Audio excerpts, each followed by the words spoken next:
আসসালামু আলাইকুম ভিউয়ার্স, আশা করি সবাই ভালো আছেন। চলে আসলাম নতুন আরেকটি মজাদার রেসিপি নিয়ে। আজকে আমি আপনাদের সাথে শেয়ার করব বেগুনের খুবই সহজ ও মজাদার একটি রেসিপি। এজন্য এখানে আমি দুটা বেগুন নিয়ে এভাবে প্রতিটা বেগুন 3 পিস করে কেটে এভাবে নিয়েছি। এখন এখানে আমি দিয়ে দিব 1 চা চামচ পরিমাণ শুকনো মরিচের গুঁড়া, 1/2 চা চামচ পরিমাণ হলুদের গুঁড়া, 1/2 চা চামচ পরিমাণ ধনিয়ার গুঁড়া আর স্বাদ মতো লবণ। তো এটা আমি মাখিয়ে 5 মিনিটের জন্য রেস্টে রেখে দিছিলাম। এখন আমি একটি কড়াই নিয়ে নিলাম। কড়াইটা গরম করে এখানে আমি দিয়ে দিব কিছুটা পরিমাণ তেল। ইচ্ছা করলে এটা আপনারা সরিষার তেল দিয়েও করতে পারেন।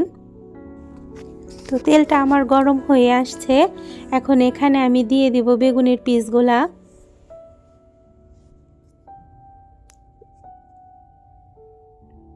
এ সময় আমি চুলার হিটটা লো টু মিডিয়াম হিটে রেখেছিলাম।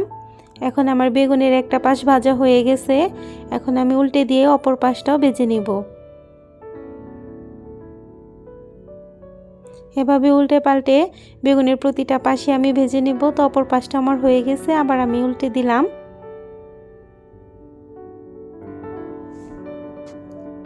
এখন এখানে আমি দিয়ে দিলাম কিছুটা পরিমাণ পেঁয়াজ কুচি আর কয়েকটা কাঁচামরিচ কুচি করে। এই পেঁয়াজ আর কাঁচামরিচটা আমি এই বেগুনের সাথেই ভেজে নিব। এভাবে বেগুন ভাজি করে খেয়ে দেখবেন, খেতে অনেক ভালো লাগে। তো পেঁয়াজটা আমি উল্টে পাল্টে দিয়ে বেগুনগুলোর সাথে ভেজে নিচ্ছি।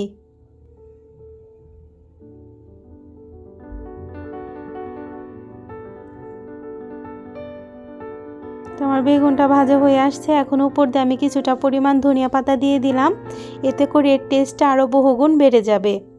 এটা গরম ভাতের সাথে, খিচুড়ি কিংবা পোলাওয়ের সাথে খেতে খুবই ভালো লাগে। একবার হলেও ট্রাই করে দেখবেন। আমার ভাজিটা হয়ে গেছে, এখন আমি এটা নামিয়ে নিব। তো আমার রেসিপিটার কোনো অংশে যদি একটু হলেও ভালো লেগে থাকে, প্লিজ একটি লাইক দিয়ে পাশে থাকবেন। আজ এ পর্যন্ত, সবাই সুস্থ থাকবেন, ভালো থাকবেন। আল্লাহ হাফেজ। আসসালামু আলাইকুম।